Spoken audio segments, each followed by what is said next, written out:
1 ঘন্টা 5 মিনিটের press conference. বিসিবির বর্তমান সভাপতি, সাবেক অধিনায়ক, সাবেক প্রধান নির্বাচক ফারুক আহমেদ 1 ঘন্টা 5 মিনিটে কমপক্ষে 30টা প্রশ্ন হয়েছে, অনেক কথা বলেছেন। এর মধ্যে কয়েকটা বিষয় সবার আগে মেনশন করা জরুরি। ন্যাশনাল টিম চন্ডিকা হাথুরুসিংহে, ফারুক আহমেদ স্পষ্ট করে বলেছেন তিনি তার স্ট্যান্ডে অটুট আছেন। চন্ডিকা হাথুরুসিংহেকে বাংলাদেশ ক্রিকেটে রাখার, জাতীয় দলের হেড কোচ হিসেবে রাখার কোনো রকম কারণ আছে বলে তিনি মনে করেন না।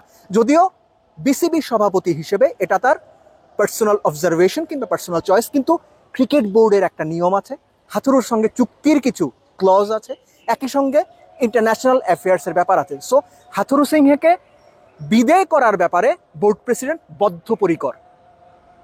কিন্তু ওই নিয়ম নীতি সব কিছু যদি সাপোর্ট করে, তাহলে চুক্তি অনুযায়ী হাথুরুসিংহেকে যদি স্যাক করে বিসিবি, তাহলে যদি টাকাটা বেশি দিতে হয় সেটা দিয়ে হলো হাথুরুকে সরিয়ে দেওয়ার একটা প্রবল সম্ভাবনা রয়েছে।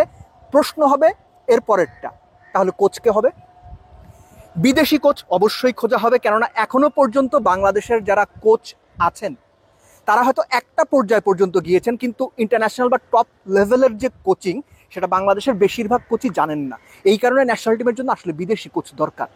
অনেকে তর্ক করতে পারবেন, কিন্তু এটা হচ্ছে রিয়েলিটি। ওই রিয়েলিটিটা মেনে হলেও আমাদের দেশি কোচ যারা আছেন তাদেরকে হয়তো জাতীয় দলের আশেপাশে বা জাতীয় দলের সঙ্গে আস্তে আস্তে সহকারী coach, batting coach, spin coach বা বিভিন্ন ভূমিকায় আস্তে আস্তে নিয়োগ করা বা তাদেরকে ইনজেক্ট করার একটা পরিকল্পনা ফারুক আহমেদের আছে, তিনি সেটা জানিয়েছেন।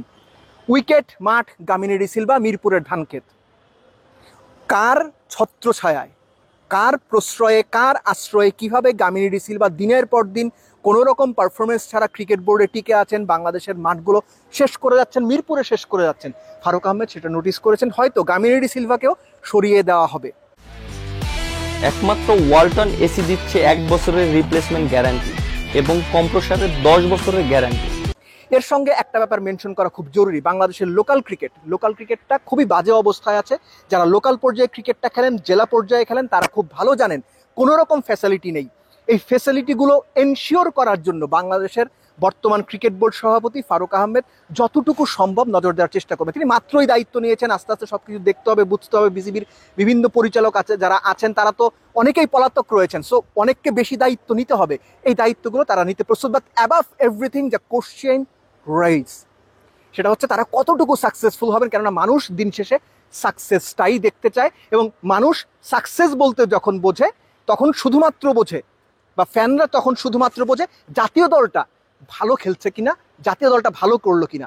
কিন্তু জাতীয় দলের পাশাপাশি পাইপলাইন ঠিক করার জন্য, ইনফ্রাস্ট্রাকচার ঠিক করার জন্য, লোকাল ক্রিকেটারদের, বয়সভিত্তিক ক্রিকেটারদের আরও বেশি ফ্যাসিলিটি দেওয়ার জন্য যে উদ্যোগগুলো নেওয়া দরকার, সেটা বেশিরভাগ সময় উপেক্ষিত থাকে। এই ক্রিকেট বোর্ড, ফারুক আহমেদের ক্রিকেট বোর্ড সেই আশ্বাসটুকু দিয়েছেন, তারা আস্তে আস্তে হলেও লোকাল ক্রিকেটারদের আরও বেশি ফ্যাসিলিটি করবেন।